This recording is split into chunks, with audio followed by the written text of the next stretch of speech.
Hey everyone, so I have a bit more of a dark what if video for you today. What if Anakin died in the Podrace on Tatooine? If you're new here, please subscribe and let's get into it. Be safe, Shmi told Anakin as he stood at the foot of the stadium preparing for his race in front of thousands. I will, Mom, he said. Shmi walked away as Anakin gave his podracer one final check before the race began. Just then, Sebulba sneakily walked by and broke the rear stabilizing valve on Anakin's podracer. You won't walk away from this one, slave scum, Sebulba smirked, foreshadowing Anakin's tragic fate. Don't count on it, slime ball, Anakin snapped back as Sebulba walked away. Just then, Qui-Gon approached Anakin. He noticed Sebulba hovering around the side of Anakin's podracer. He felt like something might be wrong, so he asked Anakin, "You all set, Annie?" "Yep," Anakin responded as Qui-Gon raised him into the vehicle. Well, everything must be okay with the racer then, Qui-Gon thought. Focus on the moment, he told Anakin. Feel, don't think.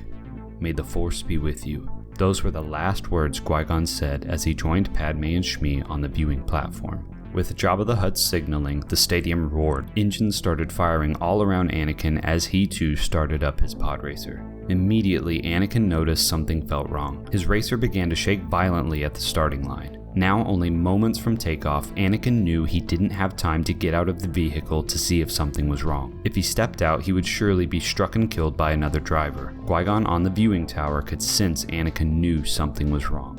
As Jabba rang the starting bell, the racers took off into the desert.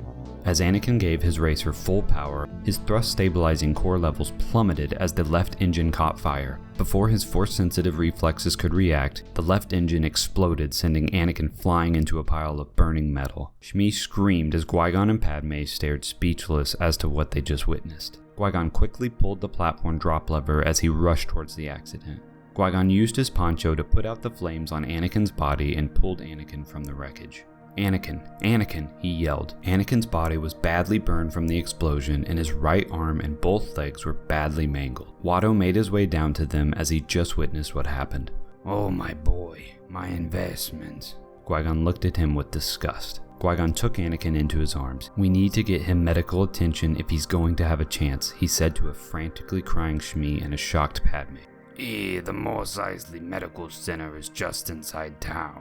"Show me," Qui-Gon said as he took off with Anakin. "Stay with me," Qui-Gon told Anakin. "Listen to the sound of my voice. Focus."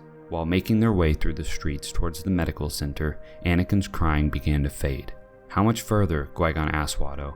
"It's just around the corner." "You said that 5 streets ago," Qui-Gon shouted. Anakin now made no noise as he went limp in Qui-Gon's arms. "Anakin!" Qui-Gon cried as he fell to his knees. He knew Anakin probably only had seconds left. "Well, to tell you the truth, maybe we're going in the wrong direction," Watto said. "Unfortunately, the insurance on the boy's life is worth more to me than a living crippled slave. He's no use to me now." "And neither are you," Qui-Gon said as he pulled out his lightsaber and cut off Watto's head in a remote alley of Tatooine. The group headed to Watto's shop and frantically gathered the parts they needed to fix their ship. Qui-Gon called Obi-Wan and told him to be ready for a quick takeoff and to prepare a body bag. As Padme, Qui-Gon, and Shmi made it back to the ship, narrowly avoiding Darth Maul. The group made it back to Coruscant as Shmi was given refuge in the Jedi Temple and a funeral was held for Anakin. Qui-Gon left the Jedi Order as the Council felt his actions directly resulted in Anakin being placed in harm's way and ultimately his death. Yoda then took on Obi-Wan as his apprentice. Shmi joined Padme in a committee that vowed to end slavery on the planet Tatooine in Anakin's memory.